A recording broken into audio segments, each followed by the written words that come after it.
Baik Bapak Ibu, eh, masuk kita kepada kegiatan inti kita, yaitu pelaksanaan PMO dengan tema penghijauan. Apa itu penghijauan? Kemudian manfaatnya bagi lingkungan kita. Kemudian apa upaya-upaya yang dapat kita laksanakan di dalam kegiatan penghijauan ini? Untuk itu sudah ada narasumber kita di sini, Ibu Rosa Uliara Tambah SPD. Waktu dan tempat kami persilakan dengan segala hormat. Mari kita ikuti dengan semangat ya Bapak Ibu. Baik, terima kasih buat Ibu Moderator. Sekali lagi PMO kita tentang penghijauan. Yang pertama yang saya hormati Bapak Ibu guru yang hadir saat ini. Puji syukur kita panjatkan kepada Tuhan Yang Maha Kuasa, kita dapat melanjutkan PMO kita yang terakhir. Tadi malam saya berpikir-pikir Bapak Ibu, PMO pertama itu saya yang buka dan yang terakhir adalah saya. Dan saya juga merenung sejenak, dan ini yang terakhir yang bisa saya lakukan di SD 68. Saya sangat terharu. Mudah-mudahan dengan PMO yang terakhir ini ada hal baru yang kita dapat dan berguna bagi sekolah kita ini. Begitu juga dengan penghijauan. Saya dengar, oh iya, dan tentang bagaimana manfaatnya, bagaimana prosesnya, saya tidak mengerti sama sekali. Saya mencoba-coba search di Google, dan ternyata penghijauan itu bukan melulu hanya tentang menanam pohon, tapi terutama adalah tentang sampah.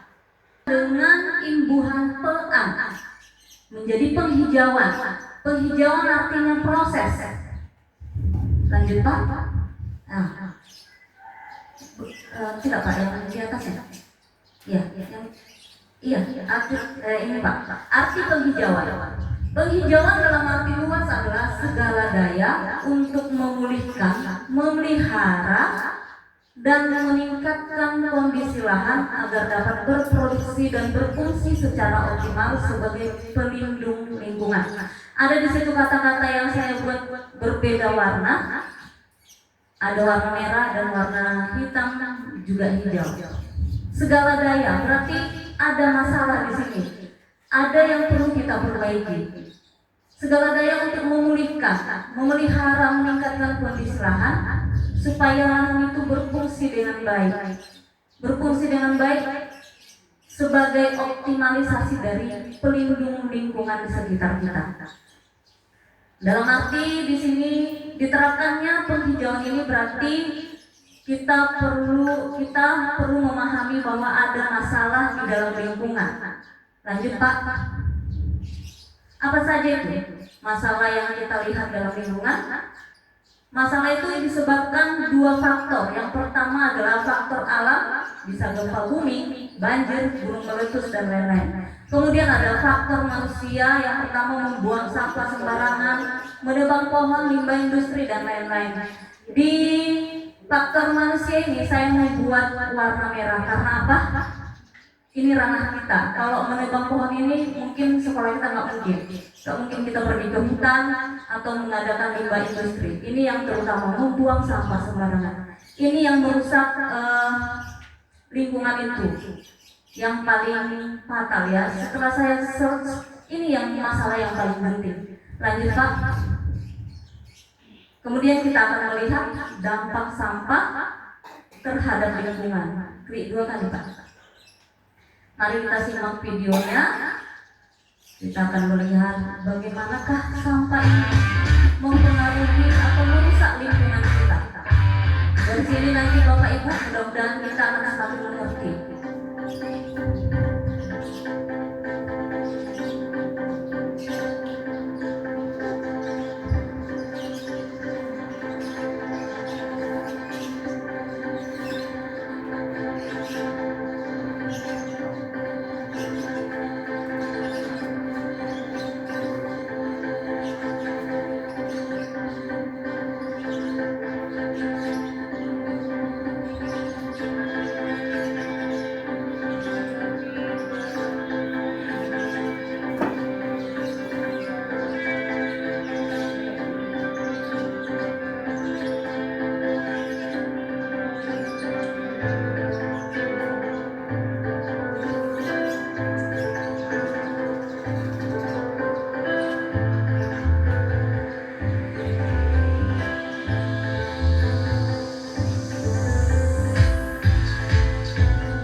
Bapak Ibu, di situ kita lihat ada pelajaran baru bahwasanya sampah organik sisa makanan yang kita gunakan itu jika kita membuangnya di atas tanah, dia akan menghasilkan gas metana. Di mana gas metana ini adalah gas yang api ya. Setiap hari yang kita pakai di dalam rumah kita, sampah sisa makanan gas yang kita beli 1 sampai 1,5 kilo per harinya.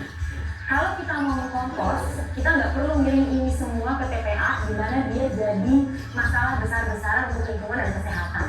Jadi dengan memilah dan mengkompos, kita bisa menjadi solusi untuk polusi. Selamat datang di seri Lestari, Peduli Alam dari Rumah Sendiri.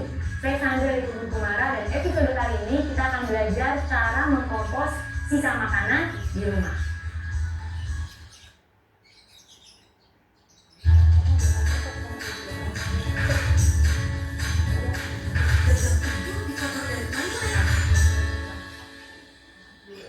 Terima kasih Pak Eri.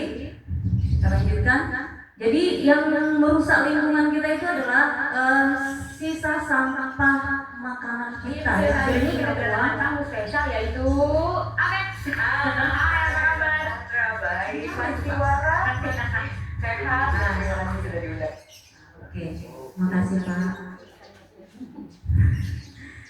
Sisa makanan yang kita buang di atas tanah itu rupanya dia bisa menghasilkan gas metana, dan itu bisa mengakibatkan terjadinya penipisan lapisan ozon. Itu terkadang kita lakukan tanpa kita sadari di rumah kita sendiri, bahkan di lingkungan kita juga. Terkadang juga kita membungkusnya dalam plastik sampah-sampah makanan kita tadi, lalu kita buang, dan itu menghasilkan gas metana. Jadi kita akhir-akhir ini terasa panas ya Bapak Ibu. Aduh panas sekali sekarang ya, berapa suhunya? Cek terus ya. Hujan, rupanya itu tadi pemanasan global itu dari kita, ulah kita sendiri, di mana sampah itu kita tidak olah dengan baik. Penghijauan tadi di situ tentang di mana sampah itu dapat merusak lingkungan kita. Lanjut Pak.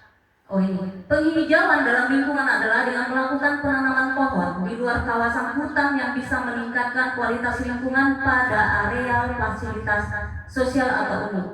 Bisakah penghijauan itu dilakukan, penanaman pohon itu dilakukan? Bisa. Karena apa? Di sana dikatakan bisa meningkatkan kualitas lingkungan pada areal fasilitas sosial atau umum. Berarti sekolah juga merupakan fasilitas umum. Bisa kita membuat penghijauan di sekolah ini. Kemudian manfaat dari penghijauan itu adalah melestarikan lingkungan. Lingkungan kembali asri dan sehat tanpa adanya pencemaran. Dengan adanya penghijauan akan menurunkan suhu suatu tempat. Itu tadi. Kita selamatkan dulu sampah-sampah tadi. Kemudian kita menanam tumbuhan atau pohon yang mungkin bisa kita tanam di lingkungan kita, dan akan menghasilkan lingkungan yang asri dan sehat, sehingga suhu di lingkungan itu bisa menurun. Banyaknya oksigen yang dikeluarkan oleh tumbuhan akan membuat lingkungan lebih segar, teduh, nyaman, dan asri. Oke Pak, lanjut. Ini masalah kita. Menurut Bapak Ibu, apakah lingkungan sekolah kita ini sudah segar, teduh, nyaman, dan asri? Bisakah Bapak Ibu memberikan pendapatnya satu orang aja, Bapak atau Ibu? Menurut Bapak Ibu, setelah kita melihat dari sekolah kita ini, sudahkah ini segar, teduh, nyaman, dan asri?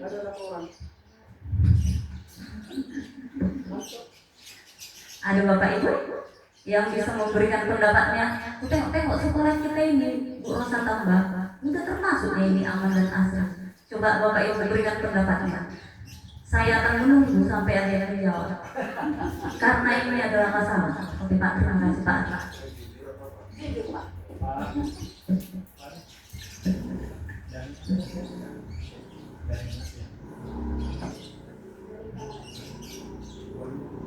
Ya, terima kasih kepada Ibu Rosnamba.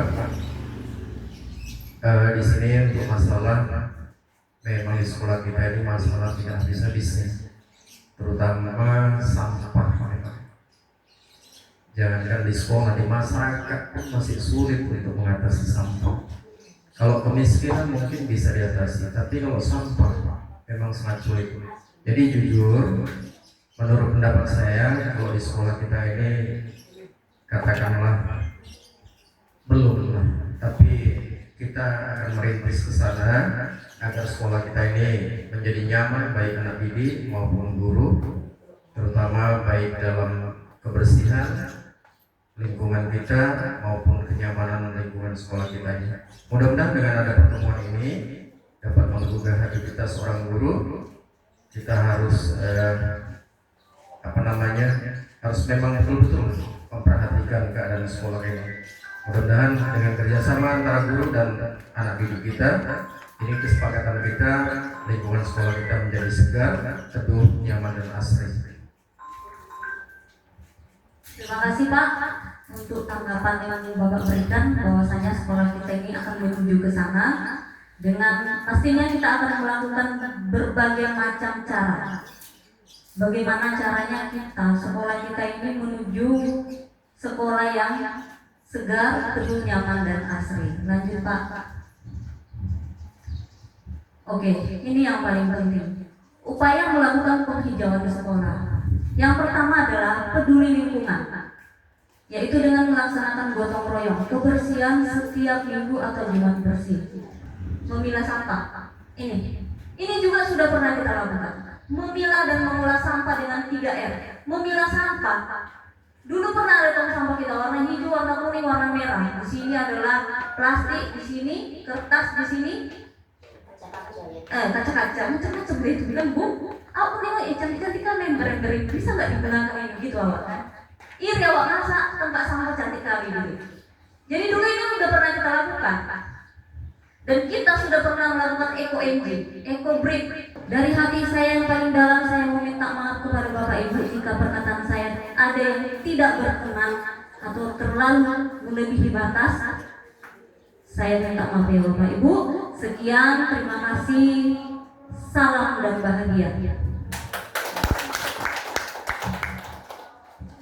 Ya, terima kasih kita ucapkan kepada narasumber kita yang luar biasa sudah memaparkan materi hari ini ya Bapak Ibu. Sekali lagi mari kita berikan tepuk tangan yang meriah ya untuk peserta. Baik Bapak Ibu, tibalah kita di penghujung kegiatan PMO kita dan saya tadi pertama ada beberapa solusi yang dapat kita terapkan untuk mewujudkan penghijauan di lingkungan sekolah kita. Yang pertama tadi menghidupkan gerakan Jumat Bersih. Insya Allah akan kita tindak lanjuti. Kemudian menanamkan rasa pengabdian yang tulus. Artinya dimulai dari diri sendiri tanpa disuruh ataupun diperintah oleh orang lain. Kemudian pengolahan sampah yang berkesinambungan, tidak hangat-hangat tai ayam kata orang zaman dulu.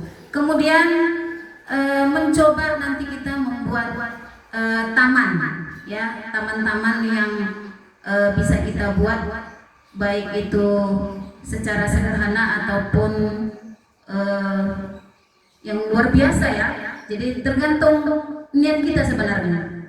Kemudian Bapak Ibu yang tidak kalah pentingnya adalah terselenggaranya atau terwujudnya penghijauan di lingkungan sekolah kita perlu saling bergandengan tangan, berkolaborasi antar semua pihak-pihak yang terkait yang ada di sekolah ini, baik itu kepala sekolah, guru-guru, dan juga siswa, dan terutama penjaga sekolah.